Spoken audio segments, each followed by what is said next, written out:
Okay. So నమస్తభాయి. ఇవాళ మనం ఇంతకు ముందు చెప్పుకున్నట్టుగా టౌన్ ప్లానింగ్ అనేది నేను మీకు ఇచ్చాను. మేడం మోసం చేస్తున్నారు, టౌన్ ప్లానింగ్ అని ఇచ్చారు, మరి ఏదో చెప్తున్నారు ల్యాండ్స్ అలొకేషన్ అని అనుకోకండి. ఎందుచేతనంటే ఫస్ట్ ఆయన చెప్పాడు జనపద నివేశం అన్నాడు. సో టౌన్ అనేది ఒకటి ఏర్పాటు చేయాలి. జనపదం అంటే మీరు చిన్న స్మాల్ స్టేట్ అనుకోవచ్చు, క్యాపిటల్ అనుకుంటే ఇంకా బాగుంటుంది అసలు. ఎందుకంటే రాజు ఉండేది రాజధాని నగరం. మనం ఇక్కడ మాట్లాడాల్సి వస్తే ఆ, గ్రామాలను గూర్చి తర్వాత ఆయన అన్ని చెప్తూ ఉంటాడు. కాబట్టి రాజధాని నగరం అనేది ముందే ఇంతకు ముందే చెప్పాడు. 10 కుటుంబాలు ఉన్నది, 20 ఉన్నది అంటూ చెప్తూ వచ్చాడు. కాబట్టి ఇప్పుడు ఏంటి, రాజధాని నగరం ఏదైతే ఒక క్యాపిటల్ సిటీ అంటే మనకు ప్రధాన పట్టణం అని కూడా అంటారు కదా. కాబట్టి ఒక మేజర్ టౌన్ ఎస్టాబ్లిష్ చేయాలంటే ఎలా చెయ్యాలి అనేది చెప్తున్నాడు. చెప్పేటప్పుడు ముందుగా ఏం చేశాడు ఆయన, ఏ ఎనీ ఒక మనం ఎనీ ఎస్టాబ్లిష్మెంట్ ఎప్పుడైతే ఒక జనావాసం కోసం ఏర్పాటు చేస్తారో అప్పుడు ఏం చేయాల్సి వస్తుంది అంటే ముందుగా ఆ ఏదైతే చుట్టూతో భూములు ఉంటాయో, అంటే పరిసరాల్లో సరిహద్దుల్లో భూములు, వనాలు, అడవులు ఉంటాయి. ముందు వాటన్నింటినీ కూడా సెట్ చేసుకోవాలి. అంటే ఒక టౌన్ ప్లానింగ్ అన్నప్పుడు టౌన్ లో ఉండే వాళ్ళు ఎవరుంటారు అంటే పాలకులు, ప్రజలు. ఓకే. పాలకులు, ప్రజలు, పాలకుల నివాసాలు, ప్రజల నివాసాలు అవన్నీ ఓకే. కానీ పాలకులతో పాటు ప్రజలతో పాటు ఇంకొకటి మనం మర్చిపోకూడదు ఏమిటి అంటే మనకు కావలసిన పశు సంపద. సో పశు సంపద కూడా ఉంటుంది. సరే, అదే విధంగా రాజులకు కావలసినటువంటి చతురంగ బలాలకు కావలసినటువంటి హస్తి, అశ్వ ఇత్యాదులు ఉంటాయి. కాబట్టి ఇక్కడ ఏం కావాలి, ఒక రాజధాని నగరం అనేది ఏర్పడితే మనం ఇప్పుడు ఏదైతే కంటోన్మెంట్ ఏరియా అంటున్నామో, లష్కర్ అనే అలా పేరు అలాగే వచ్చింది కదా. అలాగే ఇక్కడ ఏనుగులకి, గుర్రాలకి, అదే విధంగా మన పశువులు, మన ఏదైతే డొమెస్టిక్ ఎనిమల్స్ అంటాం మనం, ఆ డొమెస్టిక్ యానిమల్స్ అంటే గేదెలు కానివ్వండి, మన ఎడ్లు, ఆవులు, ఇతర మేకలు అన్ని కూడా వాటికి మేయడానికి తగిన ల్యాండ్స్. అదే విధంగా ప్రతి రాజధాని నగరంలో మనం అమెరికాలలో లోపల కుంపట్లు పెట్టుకుని యజ్ఞాలు చేసినట్టుగా ఈ రోజుల్లో మనం కళ్యాణ మంటపాలలో చిన్న చిన్నవి అద్దెకు తెచ్చుకొని ఆ కుంపట్లు పెట్టుకొని హోమం చేసినట్టుగా కాదు. ఆ రోజుల్లో సోమయాగం అంటే ఓపెన్ ఏరియాలో, అవుట్స్కట్స్ లో, అందులో ఇలా సత్రయాగం అంటే 12 ఏళ్ళు నడిచేది. అంటే చాలా విస్తృత పరిధిలో నడవాల్సిన కార్యకలాపాలు.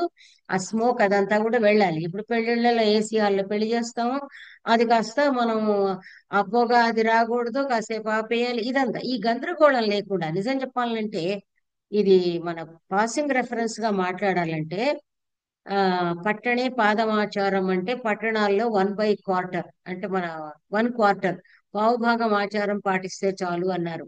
ఎందుచేతనంటే పట్టణాల్లో ఆచారాలకు అనుకూలమైనటువంటి పరిస్థితులు ఉండవన్నమాట.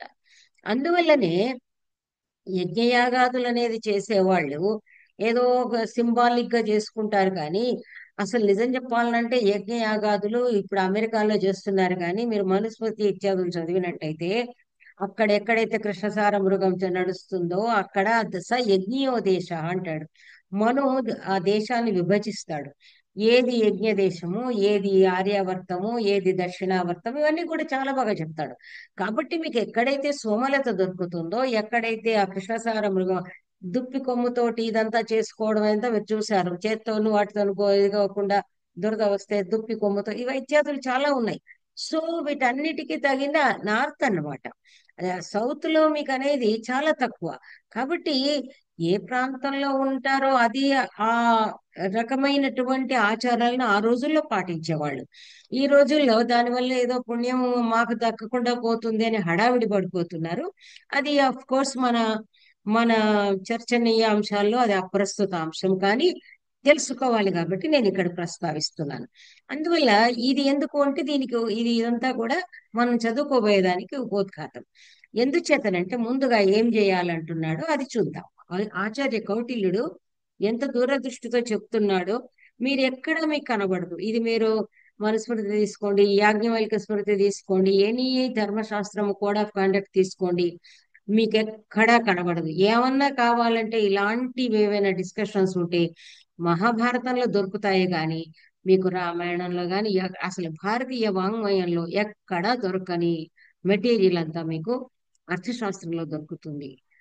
ఇక్కడ అథ ద్వితీయోధ్యాయ వింశే ప్రకరణే భూమి ఛిద్ర విధానం. అంటే భూమి ఛిద్ర విధానం అంటే భూమిని అలాట్ చేయడము. గురువుగారు రాశారు కదా, disposal of non agricultural land అన్నారు. అంటే అగ్రికల్చర్ ల్యాండ్ గురించి మనకి ఇంతకు ముందు చెప్పారు. ఏమని చెప్పారు మీకు అదంతా గుర్తే ఉండి ఉంటుంది. వ్యవసాయం చేయని వాడి భూమి లాక్కోమన్నాడు, వ్యవసాయం చేయించాలి అన్నాడు, దానికి కావాల్సిన వనరులన్నీ సమకూర్చమని మనకి మొదటి అధ్యాయంలో చెప్పాడు. ఇప్పుడు ఏం చెప్తున్నాడు, ఇంకా ఏవైతే ఉంటాయో అంటే నాన్ కల్టివేటెడ్ ల్యాండ్స్. ఇది అద్భుతంగా మనకి డ్రామాలలో వర్ణన కూడా వస్తుంది. నిజం చెప్పాలంటే మునుల ఆశ్రమాలు కల్టివేటెడ్ ల్యాండ్ లో ఉండేది కాదు, నాన్ కల్టివేటెడ్ ల్యాండ్స్ లో ఉండేవి అన్నమాట. అక్షేత్ర వత్యోదిశ అంటాడు మన దీనిలో స్వప్నవాసోత్తమ సూపర్ గా చెప్తాడు. అంటే ఇక్కడ దున్నబడని భూములు అంటాడు. ఎందుచేతనంటే జనావాసం ఉంటే దున్నబడిన చిన్న చిన్న మళ్ళు దున్నినే ఉంటాయి. ఆ ముని వృత్తిలో ఉన్నటువంటి మరొక నియమం ఏమిటంటే వాళ్ళు వ్యవసాయం చేయకూడదు, పళ్ళు తెంపకూడదు, ఏవి వాటంతట అవే రాలిపడినటువంటి పళ్ళను తీసుకుని తినాలి. ఉంటే గాని వాళ్ళు తమ ఆహారం కోసము చయనం అనేది ఏమి చేయకూడదు. అదే విధంగా ఆ పక్షులు గింజలన్నీ రాలుస్తే ఏదైతే మొలకెత్తుతాయో మన అడవి బియ్యం, వెదురు బియ్యం ఇట్లాంటివి కూడా నేను వింటుంటాను పేరు. సో అడవిలో దానంతట అదే ఏదైతే మొలకెత్తుతుందో, మరి మీలో ఎంతమంది విన్నారు, నా చిన్నప్పుడు కూడా దూస బియ్యం అనేవాళ్ళు, తర్వాత నేను నావెల్స్ లో వాటిలో వెదురు బియ్యం అనే వర్డ్ విన్నాను. అంటే వాటంతట అవే మొలకెత్తిన ఆహార ధాన్యము మన ఉపవాసానికి కూడా పనికొస్తుంది అని మాకు చిన్నప్పుడు అవి ఇప్పుడు మన మార్కెట్ లో చూడాలి. అవి ఇలాంటి కంప్లీట్ బ్రౌన్ గా ఉండేవి, ఆ బియ్యం వండుకొని తినేవాళ్ళు అనమాట, పర్టికులర్ ఉపవాసం రోజు, కఠిన ఉపవాసం రోజు. కాబట్టి అంటే ఏంటి, ముని వృత్తి అనేది అలా ఉంటుంది. కాబట్టి ఏవైతే కృషి యోగ్యమైనటువంటి భూములు ఉంటాయో వాటిల్లో కృషినే చేయాలి. ఎక్కడైతే కృషి యోగ్యమైన భూములు ఉండవో వాటిని ఏం చెయ్యాలి అనేది చెప్తున్నారు. అకృష్యాయాం భూమౌ పశుభ్యో వివీతాన్ని ప్రయచ్చేత్. వివీతము అంటే పాస్చర్ ల్యాండ్స్ అంటారు. అంటే మామూలుగా మనము మన తెలుగులో మామూలుగా ఏమంటారు, మనం పచ్చిక బయళ్ళు ఉంటాయి కదా, ఆ పచ్చిక బయళ్ళు ఏవైతే ఉంటాయో అవి పచ్చిక బయళ్ళు, అక్కడ గడ్డి ఉంటుంది కానీ అవి ఆ దున్నడానికి పనికి రావన్నమాట. అలాంటివి ఏవైతే ఉంటాయో వాటిని ఏం చేయాలి, అకృష్యాయాం భూమౌ, కృషియోగ్యం కాని భూమి యందు ఏవైతే మన పచ్చిక బయళ్ళు ఉంటాయో అలాంటి నేలల్ని, అలాంటి భూములని పశువుల మేతకని ఇచ్చేయాలి. ఇది మనకు తెలిసిందే. మనకు ఊరి బయట ఉన్న దానిలో మేపడానికి తీసుకెళ్తారు చూడండి, పొలాల్లో మేపరు. ఏ గొర్రెల కాపర్లు గాని మన ఆవుల మందలను గాని ఊరి బయట తీసుకొని వెళ్ళిపోతారు. పొలాల్లోకి అవి బయలుదేరవు. పొలాలకు వెళితే వాటిని ఆ బందెల దొడ్డిలో పెట్టేస్తారు. కాబట్టి వాటికని పచ్చిక బయళ్ళు ఉండాలి. ఇంకా ప్రదిష్ట అభయ స్థావర జంగమాని చ బ్రాహ్మణేభ్యో బ్రహ్మ సోమారణ్యాని తపోవనాని చ తపస్విభ్యో సేత్. ఇంకా ఏం చెప్తున్నాడు, ఒక్క పదం వీటి చదువుకుంటే మీకు కూడా ఆటోమేటిక్ అర్థమవుతుంది, తెలుగు భాషలాగా ఉంటుంది. ప్రదిష్ట అభయ, అభయము ఒసగబడిన అంటే రక్షణ కల్పించబడిన అని అర్థం. ఎలా, స్థావర జంగమాని, స్థావరాలకు అంటే చెట్టు చేమకు కానీ అక్కడ తిరిగే పశువులకు కానీ ఎలాంటి ఆపద లేకుండా ఉండేట్టుగా చూసిన తర్వాత రాజుగారు అలాంటి ఏవైతే భూములు ఉంటాయో బ్రాహ్మణేభ్య బ్రహ్మ సోమారణ్యాని, అంటే అలాంటి భూములని బ్రాహ్మణులకు సోమయాగాది క్రతువుల కోసమని ఇవ్వాలి. ఇప్పుడు సోమ కేవలం యాగం అనే కాదు, ప్రతి చోట బ్రహ్మ అంటేనే వేదం. బ్రాహ్మణుడు అంటేనే వేద వేద అధ్యాయి అని చెప్పడం, వేద అధ్యయన అధ్యాపనం చేసేవాడే బ్రాహ్మడు. కాబట్టి ఇక్కడ ఏమిటి మనకు అర్థమయ్యేది అంటే, వేద పాఠశాలలు ఏవైతే ఉంటాయో, గురుకులాలు ఏవైతే ఉంటాయో, గురుకులాల కోసం కూడా కొంచెం స్థలం కేటాయించాలి. ఎలా ఇవ్వాలి అంటున్నాడు? గోరుత పరాణి, దాదాపు 2 కోసులు. గోరుతము అంటే మామూలుగా గోరుతము అంటే గోవు చెరించేది అని అర్థం వస్తుంది. ఋతము అంటే సౌండ్, కానీ ఇక్కడ గో సౌండ్ కాదు. క్రోశం అంటే నేను ఇదివరకే చెప్పాను, మన కూతవేటు అంటాం. కాబట్టి దాదాపు 2 మైళ్ళు, 1 కోసున్నర, ఆ టైప్ లో అంత స్థలాన్ని. ఎలా అంటే అక్కడ క్రూర మృగాలు అవి లేకుండా, చెట్టు చేమలు కూడా మంచి చెట్లు ఇత్యాదులు ఉండేటట్టుగా, వాటికి ఏమి హాని లేకుండా, అంటే వాటిని ఎవరు కూడా ఏమీ హాని చేయకూడదు. అలాంటి ప్రదేశాన్ని ఈ వేదాధ్యయనం కోసం వేదాధ్యయన సంపన్నులైనటువంటి బ్రాహ్మణులకు కేటాయించాలి. ఎందుచేత? ఇక్కడ వాళ్ళు ఏం చేస్తారు అంటే, ప్రాచీన విద్యా విధానం కనుక మనం చూసుకున్నట్టయితే ఋగ్యజు పక్కపక్కనే ఉంటాయి కదా. ఇక్కడ వేదాధ్యయనము అధ్యాపనం చేయిస్తారు, వేదం చెప్తారు సాంగోపాంగంగా. చెప్పడంతో పాటు వాళ్ళది ప్రాక్టికల్ నాలెడ్జ్. మనలాగా ఇప్పుడు మేము సంస్కృత విభాగంలో చెప్పినట్టుగా శ్లోకాలు, ప్రతిభా, తాత్పర్యం చెప్పడము, మీమాంసా శాస్త్రం చెప్పడం కాదు. అక్కడ ఏమిటి అంటే యజ్ఞయాగాదులు మరి అన్ని ఉపనిషత్తుల్లో చూస్తారు. ఆ శిష్యుల చేత శిష్యులను తీసుకుని వెళ్ళి, మీరు ఏదైతే ఇప్పుడు మీరు ఫిజిక్స్, మన కాలేజీల్లో చూడండి, ఫిజిక్స్ పాఠాల కోసం పిల్లలందరూ అన్ని పట్టుకొని వచ్చేస్తూ ఉంటారు. సో ఆ ప్రయోగము ఏవైతే సాధనాలు ఉంటాయో అవి తీసుకొని వస్తుంటారు. ఆ విధంగా ఈ వేదాధ్యయనం చేసేటువంటి శిష్యులకు అందరికీ కూడా ప్రకృతిలోనే పాఠాలు నేర్పేవాళ్ళు. వాళ్ళకి ప్రతి జడీబూటి అంటాం, ప్రతి మూలము తెలుసు, ప్రతి వృక్షము తెలుసు, ఏ వృక్షం ఏ ఫలాన్ని ఇస్తుందో తెలుసు. ఇక్కడ తిరుగుతారు కాబట్టి విషపూరితమైన వృక్షాలు ఏంటి, విషరహితమైనవి ఏంటి, అన్నీ కూడా వాళ్ళకి తెలుసు అనమాట. They had very very beautiful knowledge ఆ రోజుల్లో. అందువల్ల ఇక్కడ ఏం చేస్తారు, వేద వేదాధ్యయనం కోసమని విద్యార్థులు వచ్చి చేరతారు కాబట్టి గురుకులాలు ఏర్పరచుకొని ఉంటారు. ఆ గురుకులాలు ఏర్పరచుకొని ఉన్న వాళ్ళు ఏం చేస్తారు, మనకు తెలిసిన విషయమే, అక్కడికి మునులు వస్తూ ఉంటారు. వీళ్ళంతా కూడా వేదం కాబట్టి వేదం పాఠం కూడా ఉంది, తెలుసుకుంటారు వీళ్ళు కాబట్టి ఇక్కడ నిరంతరము యజ్ఞయాగాదులు కూడా నడుస్తూ ఉంటాయి. కాబట్టి వాళ్లకు యజ్ఞయాగాదులకు సరిపడా, తర్వాత గురుకులాలకు సరిపడా, అక్కడ చెప్పకుండా మనం అర్థం చేసుకోవాలి, అది సరిపడా వాళ్ళకి భూమిని కేటాయించాలి. తపోవనాని చ తపస్విభ్య. ఇంకా ఏమిటి, ముందే చెప్తున్నాడు క్రూర జంతువులు ఇత్యాదులు ఉండకుండా అని. అందువల్ల తపోవనం కూడా అంటే అక్కడే గురుకులాలు కొన్నేమో, గురుకులాలు అంటే ఏంటి, సందడిగా ఉంటాయి. తపోవనం ఏమిటి, ప్రశాంతంగా ఉండాలి. కాబట్టి అక్కడే ఓ పక్కన గురుకులాలు, మరో పక్కన తపస్సు చేసుకునే ఋషుల కోసం అని తపోవనాలు. అంటే ఏమిటి, ప్రశాంత ప్రదేశం ఏర్పరచాలని అర్థం అక్కడ చెప్పు. ఇంతకీ రాజు చేసేది ఏమయ్యా అంటే అది చూసుకోవాలి. ఏమిటి, ఈ వేద గురుకులాలు ఇత్యాదులకి ఎలాంటి ఇబ్బంది ఉండకూడదు, జనావాసం పదే పదే రాకూడదు.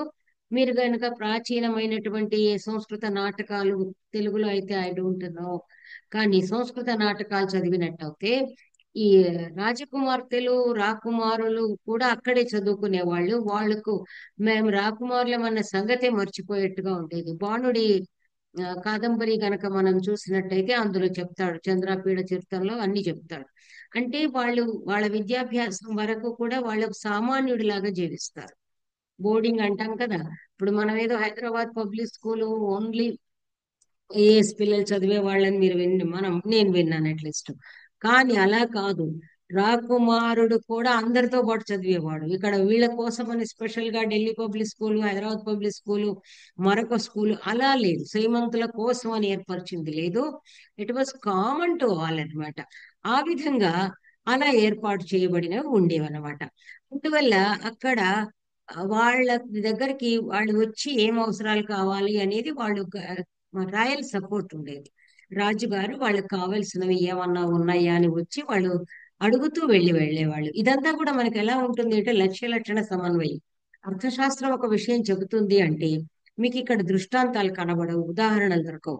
వీటి కోసం మనం సంస్కృత వాంగ్మయంలో వెతుక్కోవాల్సిందే. కాబట్టి ఇదంతా శాస్త్రానుబంధి, ఇంటర్ రిలేటెడ్ అన్నమాట.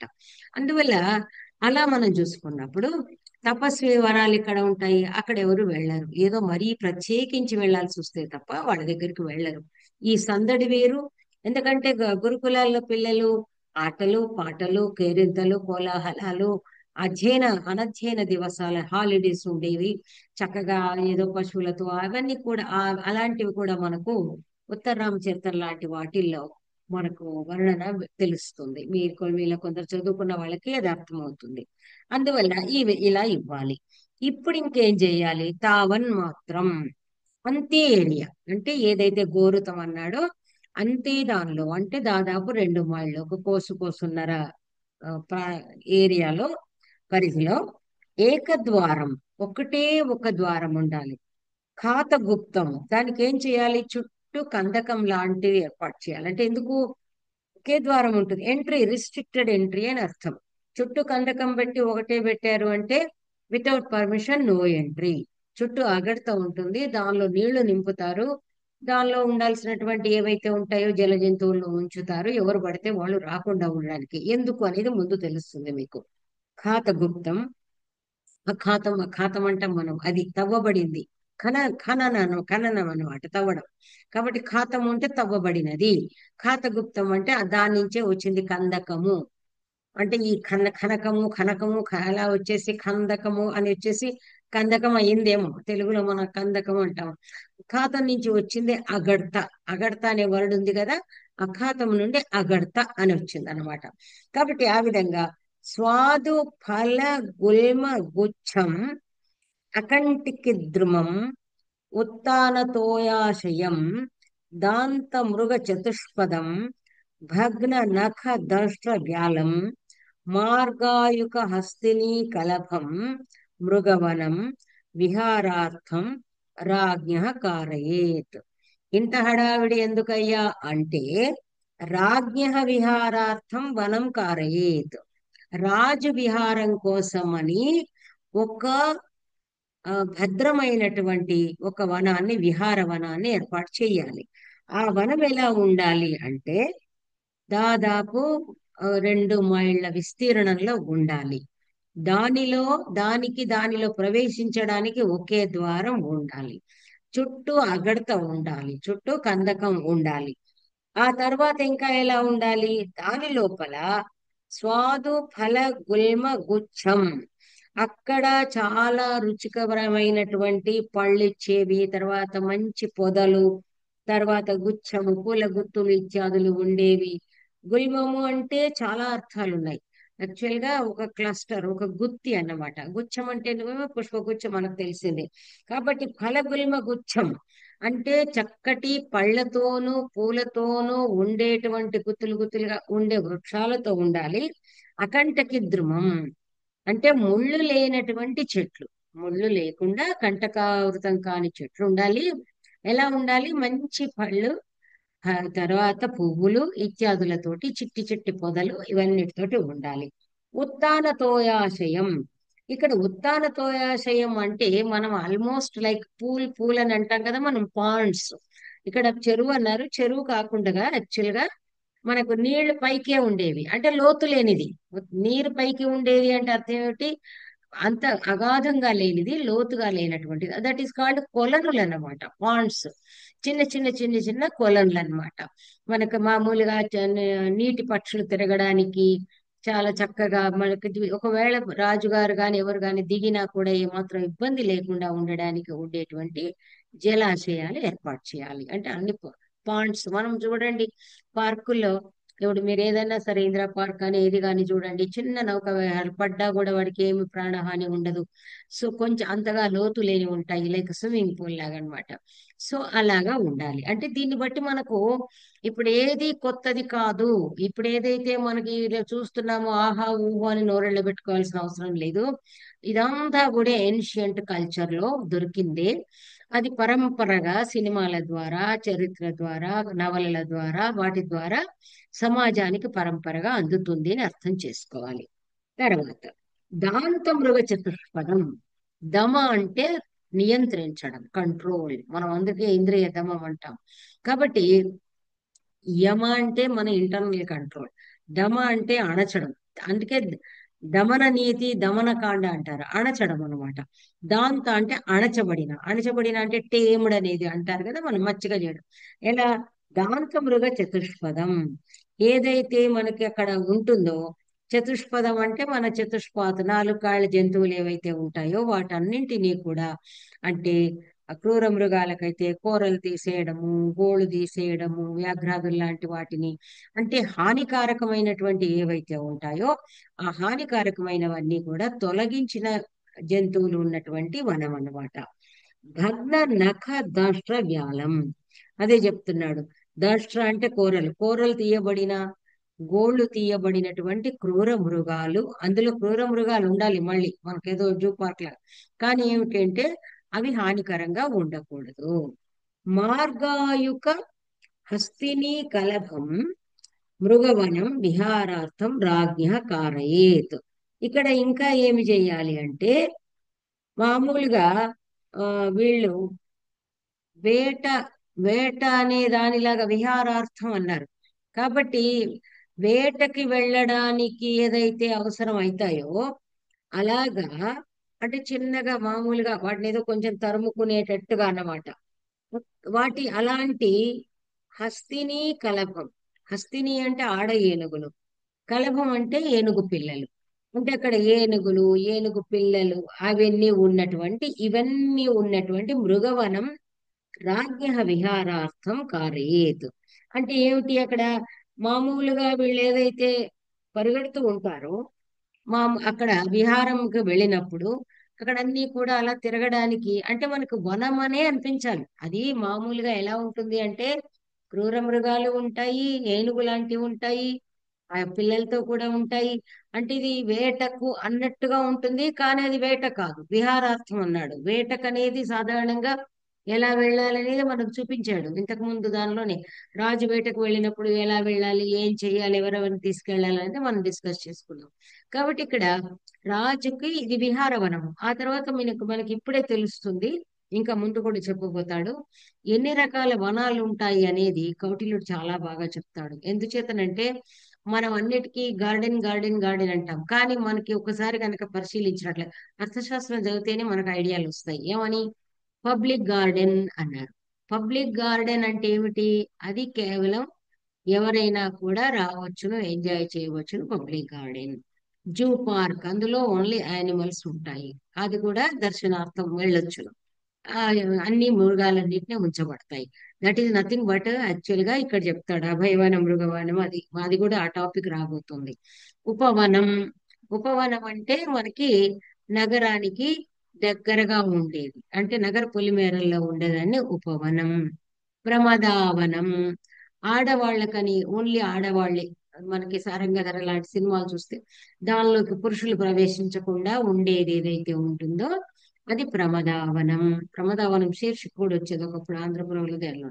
సో ఆ విధంగా ఆ విహారవనం వేరుగా ఉంటుంది, ఆ ప్రమదావనం వేరుగా ఉంటుంది, తర్వాత ఉపవనం వేరుగా ఉంటుంది. ఈ విధంగా దూరంగా వెళ్ళేది, ఈ విధంగా రకరకాల వనాలు ఉన్నాయి అనేది, అంటే వాటి టైటిల్ని బట్టే మనకు తెలిసిపోతుంది. ఆ తర్వాత ఇప్పుడు చెప్తున్నాడు నెక్స్ట్. సర్వాతిథి మృగం ప్రత్యంతే చ అన్య మృగవనం భూమి వశేనవా నివేశయేత్. ఇక్కడ చాలా చక్కగా ఏం చెప్పాడు అంటే, సర్వ అతిథి మృగం, దిస్ ఇస్ బ్యూటిఫుల్ వర్డ్ అండి. నాకు అసలు మనకి ఎక్కడా కనబడదు. అతిథి మృగవనం అంటే ఏమిటి అంటే, బయట నుండి తీసుకురాబడిన జంతువులను ఉంచేటువంటి జూ పార్క్. జూ పార్క్ లో ఏమిటంటే all foreign animals. Foreign animals అంటే ఏమిటి? గ్రామాంతర, రాష్ట్రాంతర, దేశాంతర జంతువులు ఏవైతే ఉంటాయో అవన్నీ అతిథి మృగాలు. బ్యూటిఫుల్. ఎందుచేతనంటే మీరు అబ్జర్వ్ చేయండి, ఒక్కొక్క పదానికి మనకు ఒక క్లాస్ అయిపోతుంది. అతిథి మృగాలు అన్నప్పుడు అతిథికి మనం ఏం చేస్తాం? మనం చెంపకాన పరుచుకొని పడుకున్నా వచ్చిన అతిథికి ఏదో మంచిగా మంచి దుప్పటి తీసిస్తాం, ఉతికింది తీసిస్తాం, కేర్ తీసుకుంటాం. ఈ అతిథి మృగాలు ఎక్కడి నుంచో వస్తాయి కాబట్టి వాడికి ఏది పడుతుందో ఏది పడదో అవన్నీ కేర్ తీసుకునే ఎక్స్పర్ట్ కావాలి. కాబట్టి అతిథి మృగవనం అన్నీ కూడా దేశాంతరం నుండి తీసుకురాబడినటువంటి జంతువులన్నీ ఉండే ఒక మృగవనాన్ని ఏర్పాటు చేయాలి. అది అతిథి మృగవనం. లేదు ప్రత్యంతి అంటే ఏమిటంటే సరిహద్దుల్లో దూరంగా అన్య మృగవనం భూమి వశేనవా నివేశయేత్. లేదా మరొకటి ఇదేమో అతిథి మృగవనం అన్నాడు, లేదా మరొక మృగవనం. మృగవనం అంటే చెప్పాను కదా మీకు, విహారవనం అయిపోయింది, ఇప్పుడు మృగవనం అంటున్నాడు. అంటే జంతువుల కోసం this is like simple zoo park. కేవలం ఫారిన్ యానిమల్స్ కాకుండా, విదేశీ జంతువులు కాకుండా మన స్వరాష్ట్రంలో ఉన్నటువంటి మృగాలన్నీ ఉండడానికి కూడా ఒక వనాన్ని ఏర్పాటు చేయాలి. అది కూడా ఎలా? కుప్య ప్రతిష్టానాంచ ద్రవ్యాణం ఏకైక శోభ వనం నివేశయేత్. ఇది ఇంకా మనకి రాబోయేది. ఇప్పుడు ఇక్కడ మనకి హింట్ ఇస్తున్నాడు. కుప్యాధ్యక్ష అంటాడు. కుప్యం అంటే ఏమంటాడు అంటే ఆ ఆటవిక సంపదను కుప్యం అంటారు. అందుచేత ఆ అర్జునుడు ఏదో ఉత్తర కురుభూములకు వెళ్ళి అకుప్యం వసు తెచ్చాడు అని కిరాతార్జునులో చెప్తాడు. కుప్యం అంటే అదర్ దాన్ ఫారెస్ట్ ప్రొడ్యూస్. ఎందుచేత ఇలా అన్నాడు? కాయిన్స్ అదన్న అనొచ్చు కదా అంటే, మీకు మొన్న కూడా నేను చెప్పాను, ఫారెస్ట్ ప్రొడ్యూస్ అనేది ఏ విధంగా అయితే మన ఈ ప్రపంచంలో మూడొంతులు జలం ఉండి ఒక వంతు భూమి ఉందో, మీరు గనక నివాసయోగ్యమైన భూమిలో చూస్తే మూడొంతులు అడవి ఉండి, మనం నరుకుతున్నాం అది వేరే, మూడొంతుల అడవి ఉండి ఒక వంతే భూమి ఉంటుంది నివాసయోగ్యం, మానవ నివాసయోగ్యం. ఎందుచేతనంటే ఇప్పుడు ఏం చేస్తున్నారు? అది లేదు కదా మేడం అని మీరు అడగొచ్చును. అది లేదు కరెక్టే, అక్కడ కొట్టేసిన చెట్లను ఇండ్లలో పెట్టుకుంటున్నారు. ప్రతి ఇంటి చుట్టూ చిన్న గార్డెన్ ఉంది. అంటే మనిషి ఒంటరిగా జీవించలేడు. దాని పక్కన చెట్టు చేమ ఇంత ఇంత చిన్న చిన్న కుండీల్లో కరివేపాకు, కొత్తిమీర ఎట్సెట్రా ఎట్సెట్రా వేసుకోకుండా ఉండడు. ఓ చిన్న మందార మొక్క, ఓ చిన్న మామిడి మొక్క, ఓ చిన్న అన్ని వాళ్ళు అంటారు ఒక చిన్న అరటి, ఒక చిన్న మామిడి, చివరికి రూఫ్ గార్డెన్లు కూడా పెట్టుకున్నారు. కర్మ ఎందుకయ్యా ఇదంతా అంటే, అక్కడ అడవులను కొట్టేశారు, సమృద్ధిగా దొరకట్లేదు. కాబట్టి ఏం చేస్తున్నారు? వీళ్ళన్నీ కూడా కృతకమైన జీవితానికి అలవాటు పడ్డారు కాబట్టి అన్ని కూడా కృతకంగా తొట్లల్లో మట్టి వేసుకుని, మట్టిలో కాదు, మట్టిలో మట్టి వేరు, తొట్లలో మట్టి వేరు. సో ఈ విధంగా మనం ఇది కృత్రిమం, అది తల్లి ఒడి కాదు. టెస్ట్ ట్యూబ్ బేబీ ఎలాంటిదో మన కుండీలో మొక్క అలాంటిదని మీరు అర్థం చేసుకోండి. It's almost test tube baby. So మా తల్లి గర్భంలో పెరిగేదేమో అడవిలో మట్టిలో పెరిగే మొక్క, కుండీల్లో పెరిగేదేమో టెస్ట్ ట్యూబ్ బేబీ. కాబట్టి ఆ రోజుల్లో కుప్యము అనేది చాలా ఇంపార్టెంట్. అది లేకుండా మనం కూర్చునే కుర్చీ, కలుపుకునే గరిట, చేసే యజ్ఞంలో వాడేది ఎవ్రీథింగ్ ఫారెస్ట్ ప్రొడ్యూస్, స్టీల్ కాదు. ఆ రోజుల్లో మట్టి కుండలు, మట్టి ఎలా వస్తుంది? చెట్టులు అన్నీ కూడా ఇదైపోతేనే కదా అంతా మట్టిగా మారిపోతుంది. కాబట్టి ఇదంతా కూడా మీకు తెలిసిన విషయం కాబట్టి దాని మీదనే టైం అంతా మనం చెప్పుకోవాల్సిన అవసరం లేదు. బట్ ఒక సూచన లాగా, స్థాలిపు లాగా. అందువల్ల కుప్య ప్రతిష్టానం, ఈయన కుప్యాధ్యక్ష అధ్యాయంలో అసలు మీరు ఆశ్చర్యపోతారు. అసలు ఫారెస్ట్ అంటే ఇన్ని ఉన్నాయా అనేది ఇక్కడ చెప్పాను. సస్పెన్స్ అలాగే ఉంటుంది. మీరు ఈ అధికరణం అంతా చదువుకోవాలి కాబట్టి అక్కడ చెప్తా. అంటే అసలు ఏ ఏ రకాల, అతను చెప్పేది వర్గీకరణ చేస్తాడు. ఏ చెట్లు ఇంటి కలపకు పనికొస్తాయి, ఏ చెట్లు ఇతరమైన పనిముట్లు తయారు చేయడానికి పనికొస్తాయి, ఏ తీగలు మనకి మన దేని నుండి మనకి ఫైబర్ అంటాం కదా మనం, బార్క్, మనకి ఆ నార అంటే వస్త్రాలకు ఉపకరిస్తాయి, ఏ దాని వల్ల రంగుల అద్దకంలో ఉపయోగం, ఇలా విస్తృతమైనటువంటి డిస్క్రిప్షన్ ఉంది. వెయిట్ అండ్ సీ అన్నమాట. అందువల్ల ఏమంటున్నాడు? అలాంటి ద్రవ్యాలు అంటే మన సారుదారు వర్గం అంటాడండి చాలా బాగా, రజ్జు భాండ వర్గం అంటాడు, దేంతో తాళ్ళు చేస్తాం మీకు తెలుసు, జనపనారతో వాటితో చేస్తాం కదా, అలా దేంతో చేస్తామో దాన్ని వర్గీకరిస్తాడు. కాబట్టి ఆ కుప్యాధ్యక్షుడు అందులో అధ్యాయంలో చెప్పినటువంటి వృక్షాలు ఏవైతే ఉన్నాయో ఒక్కొక్క వెరైటీకి, అందుకే వాళ్ళు మనం చూస్తా దేవదారు వనం అంటారు, అంటే పైన్ ట్రీస్, దేవదారు వృక్షాలు ఉంటాయి. మనకి ఇప్పుడు మామిడి తోట అంటాం, మరి తెలిసిందిగా మామిడి తోట, అరటి తోట మనం చేస్తున్నాం. Now we're doing that. So ఆ విధంగా ఏ ఏ ద్రవ్యం అవసరమో ఆయా ద్రవ్యాల కోసమని ఒక్కొక్క దానికి ఒక కేటగిరీగా వనాలు పెట్టాలి.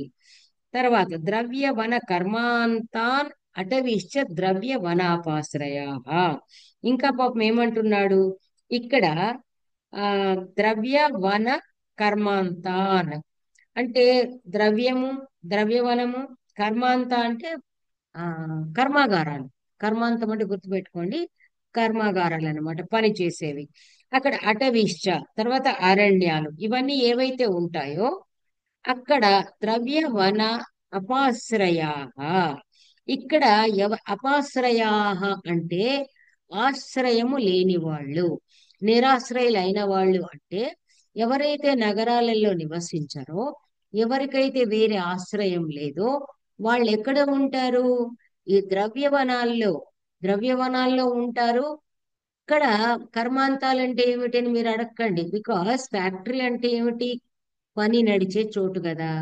కాబట్టి ఇక్కడ ఏమిటి కర్మాగారం అంటే, మీరు సినిమాల్లో చూస్తూనే ఉన్నారు. ఒక టేకు చెట్టు ఉంది అంటే టేకు చెట్టును కొట్టే వాళ్ళు కావాలి.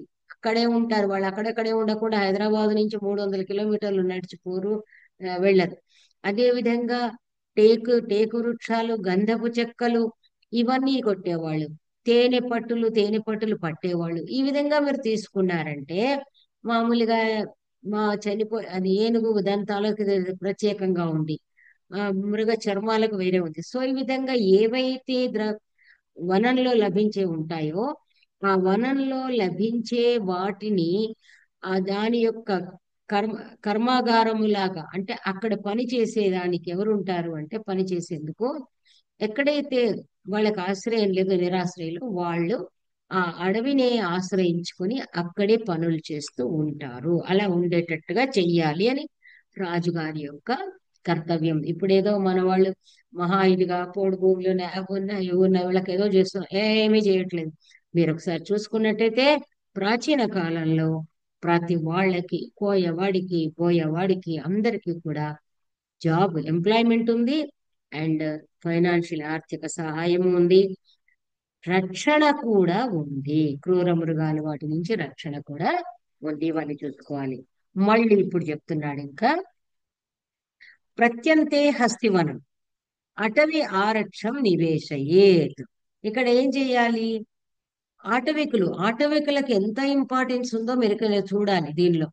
ఆటవికులను మనం ఏదో అనుకుంటాము, వాళ్ళని గనక ప్రాపర్ గా మనం ఉపయోగించుకున్నట్టు అయితే, ఆటవికులను నిజం చెప్పాలంటే గవర్నమెంట్ హాస్పిటల్స్ లో కూడా జాంగ్లీ విధ అని ఒకటి మనకు కౌటిల్యుడు చెప్పాడు. అక్కడ ఒక గవర్నమెంట్ హాస్పిటల్స్ లో గాని ప్రైవేట్ హాస్పిటల్స్ గాని ఒక్కనొక్క మూలికా వైద్యుని పర్ఫెక్ట్ గా ఉన్నటువంటి ఆటవికుణ్ణి గనక తెచ్చి పెడితే అప్పటికప్పుడు రకరకాల ఉపయోగాలు చేస్తాడు. వాళ్ళకి గనక మీరు గవర్నమెంటే గనక పెంచి పోషిస్తే చక్కటి చందనం వాడే తెస్తాడు, చక్కటి తేనె వాడే తెస్తాడు. మనం అలా కాదు కదా, బ్రోకర్లను పోషించాలి కాబట్టి అన్ని కూడా వ్యాపారుల చేతికి ఇచ్చేసి వాళ్ళ నోట్లో మట్టి కొట్టి జరుగుతోంది. దానికి మనం ఏం చేయలేము, మన నిస్సహాయులం. మనం ఓన్లీ పాలితులమే గాని పాలకులం కాదు. కానీ అసలు పాలనలో ఎలా ఉండాలనేది చెప్తున్నాడు. అటవీ ఆరక్షం నివేశయేత్. ఒకటి ప్రత్య అప్పుడు ఆ రోజుల్లో గజబలం ఉన్నవాడు ఆ మనకి చాలా సమర్థుడైన రాజు అనేది ఒకటి ఉంది. మీకు అప్పటికి కూడా చతురంగ బలాల్లో గజ సైన్యం చాలా ఇంపార్టెంట్. ఈ కళింగ గజపతి, వాళ్ళ పేరే గజపతి, ఒరిస్సాలు బహుశా దొరికేవనుకుంటాను. అక్కడ వాళ్ళకి గజబలమే, గజబలంతోటే కదా ఎన్ని యుద్ధాల్లో పాల్గొన్నారు. కాబట్టి అలాంటిది ఒక, ఇప్పుడు లేదు కాబట్టి, కానీ ఆ రోజుల్లో చెప్పింది ఏమిటంటే ఒక గజవనాన్ని, హస్తివనాన్ని ఏర్పాటు చేయాలి. దాన్ని ఆటవికులు సంరక్షిస్తూ ఉండాలి, బయట నుంచి ఏమి రాకుండా. నాగవనాధ్యక్ష పార్వతం నాదేయం సారసం అనుపంచ నాగవనం విదిత ప్రవేశ నిష్కసనం నాగవన పాలయేత్. ఇక్కడ ఎలా ఉండాలి అంటే, నాగవనాధ్యక్ష. నాగవనం, నాగ అంటే మనకి యాక్చువల్ గా ఏనుగు అనమాట, ఇక్కడ పాములు కాదు. సో ఈ హస్తివన అధ్యక్షులు ఎవరైతే ఉంటారో, నాగవన అధ్యక్షుడు ఏం చెయ్యాలి అంటే, పార్వతం అంటే ఇక్కడ మామూలుగా ఆ కొండ ప్రదేశం ఉందనుకోండి, ఇప్పుడు పర్వత ప్రదేశం ఉంది కదా, కుదరదు అనకుండా, అక్కడ కూడా ఏదైతే ఉంటుందో ఆ పర్వత ప్రదేశంలోను, నాదేయం నదీ తీరంలోను, నదీ ప్రదేశాల్లోను, సారసం కొంచెము తడిగా ఉండే ప్రదేశంలోను, అనూపం, ఆపం అన్నమాట. అసలు అనూప అంటే ఏంటంటే ఆపం అని వ్యాకరణ సూత్రంలో వస్తుంది. ఆ నీటికి దగ్గరగా ఉన్న చోట. నాగవనం అంటే అది పర్వతాల దగ్గర కానివ్వండి, లేదా నది దగ్గర కానివ్వండి, లేకపోతే ఆ మన ఆ కొంచెము రసవంతమైన అంటే ఆర్ద్రంగా ఉండే నేల గాని, నది తీరంలో కానీ అక్కడ ఒక హస్తివనాన్ని ఏర్పాటు చేయాలి. కానీ ఎలా చేయాలి? విదిత ప్రవేశ నిష్కసనం. ప్రవేశము నిర్గమము కూడా నోటీస్కు రావాలి, తెలిసి ఉండాలి. ఎవడు పడితే వాడు వెళ్ళకూడదు. అలా నాగవన పాలయేత్. అవన్నీ కూడా ఏం చేయాలి అంటే, ఎవరైతే ఈ హస్తివన అధ్యక్షులు ఉంటారో, పాలకులు ఉంటారో, వాళ్ళ చేత రక్షింప చేయాలి. ఎందుచేత అనేది ముందు ముందు రాబోతోంది. హస్తిఘాతినం హన్యు దంతయుగం స్వయం మృతస్య ఆహారత సపాద చతుష్పణో లాభ. ఇక్కడ ఏనుగును చంపితే ఇక్కడ చెప్తాడు, చెట్టు యొక్క స్కంధము అంటే కాండాన్ని గనక నరికితే స్క మన ఆ మరణ శిక్ష. మీరు ఆశ్చర్యపోతారు ఇప్పుడు. ఆ అత్యంత క్రూరమైనటువంటి నేరాలకు కూడా ఉరి శిక్ష లేదు, కానీ చెట్టు కాండాన్ని, మంచి బతికి ఉన్నటువంటి మంచి చెట్టు కాండాన్ని గనక కొట్టేస్తే వాడికి మరణ శిక్ష. అదే విధంగా ఏనుగును చంపితే మరణ శిక్షే. ఎవడన్నా ఏనుగు దంతాలు తెస్తే ఎలా తెచ్చాడు, దాన్ని చంపి తెచ్చాడా, అది చనిపోతే తెచ్చాడా అనేది పరీక్షిస్తారు. అది కనుక నిజంగా ఏనుగును చంపితే హస్తిఘాతినం హన్యుహో, వాడిని చంపి పారేయటమే. అలా కాకుండా చనిపోయి ఎక్కడన్నా చనిపోయిన ఏనుగుంటే ఆ ఏనుగు దంతాలు గనక తీసుకొచ్చి రాజుగారి కోశానికి సమర్పిస్తే అత్యంత విలువైనవి కాబట్టి అతనికి 4 పణాల, 4 పావు అన్నమాట. 4 ప్లస్ ఇంకొక పావు కలిపి లాభ, అతనికి పారితోషికం ఇవ్వాలి. ఓకే. ఇంకా ఇక్కడ మీకు ఇది మనకు అయినంతకు లాగిస్తాను. నాగవన పాలాహ. మీకు ఇక్కడ దీన్ని అసలు ఇది చదివే ముందు ఇంట్రడక్షన్ ఇచ్చేస్తాను. ఈ ఏనుగు అనేది మీకు గజాధ్యక్ష అనే చాప్టర్ రాబోతోంది. మీకు గజాధ్యక్ష, అశ్వాధ్యక్ష, గోధ్యక్ష ఇవన్నీ చాప్టర్స్ ఉన్నాయి. రథాధ్యక్ష. అసలు మామూలుగా ఏనుగులంటే ఇంత ఉంటుందా అనుకుంటారు. ఇప్పుడు మీలో చాలా మందికి తెలిసి ఉండొచ్చు. ఇప్పుడు కేరళలో కూడా ఆలయాలకు సంబంధించిన ఏనుగులు ఉంటాయి, తిరుమలలో కూడా ఉన్నాయి. అంటే ఏనుగుల విషయంలో ఎంతమంది ఎంప్లాయీస్ ఉంటారని ఇక్కడ చెప్పాడు మీకు. ఏనుగులకి మామూలుగా మావటివాడు, వాటిని టేమింగ్ అన్నమాట. వాటిని మచ్చిక చేసేవాడు ఒకడు ఉంటాడు, వాటికి గొలుసులు కట్టేవాడు ఒకడు ఉంటాడు. తర్వాత దాన్ని ఎక్కడ పడుకోబెట్టాలి, ఎలా పడుకోబెట్టాలి, ఆ హస్తిశాల ఎలా ఉండాలి, ఇదంతా చూసేవాళ్ళు ఉంటారు. అసలు ఎంత మన రిగరస్ పనిష్మెంట్స్ అంటే, ఏనుగును అది గజాధ్యక్షలో వస్తుంది. ఏనుగును అది దానికి తగిన చోట కాకుండా, మంచి చోట కాకుండా, అంటే అది పడుకునే చోటు చక్కగా పరిశుభ్రంగా లేకుండగా మరొక చోట అపరిశుభ్రమైన చోట పడుకోబెడితే వాడు శిక్షార్హుడు. వాడి ఏనుగు యొక్క మూత్ర పురీషాలు అన్నీ కూడాను చూడాలి, తీసేస్తూ ఉండాలి. ఇవన్నీ ఉన్నాయి. అదే విధంగా గుర్రాలకు సంబంధించి ఊరికే మీకు ఇంట్రెస్టింగ్ కోసం చెప్తున్నాను. హెయిర్ ట్రిమ్మర్ ఉంటాడు, అతనొక ఉద్యోగి. హెయిర్ ట్రిమ్మర్ ఉంటాడు. దానికి ఏనుగు గాని గుర్రానికి గాని ఎంత ఆహారం ఇవ్వాలి, కొలతలు కూడా ఉంటాయి. మెజర్మెంట్స్ ప్రకారం పెట్టాలి. ఏ ఆహారం పెట్టాలి. ఇప్పుడు భయంకరంగా వద్దులేండి, ఇప్పుడు నేను మాట్లాడకపోవడం చాలా ఆరోగ్యానికి, మీకు నాకు కూడా మంచిది. వాటికి ఎలాంటి ఆహారం పెట్టాలో అలాంటి ఆహారం పెట్టాలి. పాలేదో ఎక్కువ ఇవ్వాలనో, మరొక బలం రావాలనో, అసలు మనుషులు ఎలాగైతే మనుషుల్ని పశువుల్ని తింటున్నారు అలాంటిది పెట్టేది అనేది అసలు ఆ రోజుల్లో లేదు. And it is strictly prohibited. కాబట్టి ఏం చెప్తున్నాడు, నాగవనపాలాహ హస్తిపక. హస్తిపక అంటే మా ఏనుగును చూసుకునేవాడు, మా వాడు ఎంప్లాయీస్ ఎంతమంది. పాదపాశిక. పాదపాశిక అంటే కాళ్ళకి పాశాన్ని వేసేవాడు, గొలుసులు ఎలా కట్టాలి. ఎవ్రీథింగ్ ఈజ్ అన్ ఆర్ట్ అండి. ఎందుకంటే ఆ దాని ప్రాణం పోయేటట్టుగా కాదు కదా. మనము నిజంగా గోశాలకు వెళితే గోశాలను ఎలా కట్టాలి, అది ఎంతవరకు తిరగాలి, ఇవన్నీ కూడా. ఇంకా సైమిక అన్నాడు. సైమిక ఈ వర్డ్స్ చూడండి ఎంత టెక్నికల్ వర్డ్స్. సీమను చూసేవాడు అంటే ఆ ఏనుగు ఎంతవరకు తిరగొచ్చు, ఎక్కడ తిరగొచ్చు అనేది చూసుకునేవాడిని సైమిక అంటే సీమ నిర్దేశక అని అర్థం అన్నమాట. ఇంకా సైమిక. వనచర. వనచరక. అడవిలో తీసుకెళ్ళినప్పుడు ఎలా దాన్ని నడిపించాలి, ఎలా తీసుకెళ్ళాలి అనేవాడు వనచరక. వనచరాన్ని చేసేవాడు వనచరక. ఆ పారికర్మిక సఖాహ. పారికర్మిక అంటే ఇంకా అతనికి పరికర్మ చేసేవాళ్ళు, దానికి సంబంధించినటువంటి స్నానాలు చేయించడం ఇత్యాదులు చేసేవాళ్ళు. ఎలా చేయాలి వాళ్ళు. హస్తి మూత్ర పురీష ఛన్న గంధాః భల్లాతకీ శాఖా ప్రతిచ్ఛన్నాః పంచభిః సప్తభిర్వా హస్తిబంధకీభిః సహచరంతః శయ్యాస్థాన పద్యా ఆలండ కూలపాత ఉద్దేశేన హస్తికుల పర్యగ్రం విదుహు. సో ఎన్ని రకాలుగా వాటి యొక్క ఈ కార్మికులు వీళ్ళందరూ కూడా ఎలా ఉంటారు.